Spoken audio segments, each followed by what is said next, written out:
விழுப்புரம் மாவட்டம் முகையூர் ஒன்றியம் மகளிர் அணி சார்பாக வந்திருக்கோம். நாங்கள் மகளிருக்கு ஒரு 10 பேர் வந்திருக்கோம். தளபதி என்ன கோரிக்கை வைக்கிறாரு, என்ன அறிக்கை வரோன்றதை பற்றி நாங்கள் அப்புறம் நாங்கள் பேசுவோம். 2026 நோக்கி நாங்கள் தளபதி என்ன சொல்கிறாரு, என்ன பண்ணுறாரு, என்ன செய்ய சொல்கிறன்ற மாதிரி நாங்கள் லேடிஸ் எல்லாம் கும்பலாக இருந்து செய்வோம். நல்லா இருக்கு, வரவேற்கத்தக்க தான், சூப்பராக இருக்கு, வெற்றியாக இருக்கும். நீங்க எதிர்பார்க்கறத விட ரொம்ப சிறப்பா இருக்கும்ண்ணா. ஏன்னா ஸ்டார்ட் பண்ணக்குள்ள இருந்த ஆதரவை விட இப்ப வந்து பாத்தீங்கன்னா ஆதரவுகளுக்கு அதிகரிச்சிருக்கு. இந்த இன்னும் 1 இயர்ல கண்டிப்பா யங்ஸ்டர்ஸ் முதற்கொண்டு ஸ்டூடெண்ட்ஸ் எல்லாம் பாஸ் அவுட் வர புது ஓட்டு உரிமையாளர்கள் எல்லாமே எங்க பக்கம் வருவாங்க. ஏன்னா நாங்க எல்லாமே அந்த அளவுக்கு இப்ப மக்களுக்கு ஆதரவா எடுத்து சொல்லிட்டு இருக்கோம். இதுல அவருடைய கொள்கை என்ன சொல்றாரோ அந்த கொள்கையை நாங்க பின்பற்றி இன்னும் கட்சிக்காக 2026 தேர்தல் எங்களுக்கு வெற்றிகரமா இருக்கும் அப்படின்றதாக செயல்படுவோம்.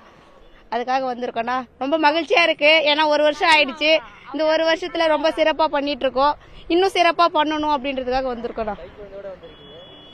கை குழந்தை வளர்ந்தா பாக்கல. நான் இந்த வீடியோவை நீங்க நியூஸ்ல போட்டேன்னா எடுத்து காட்டுவோம். மறுபடியும் பாத்தியா நான் உன்னை கூட்டிட்டு போனேன்ட்டு எங்க பாப்பா ப்ரௌடா ஃபீல் பண்ணும்ல, அப்ப சொல்லுக்குள்ள. அதனாலதானா பூமாதேவி.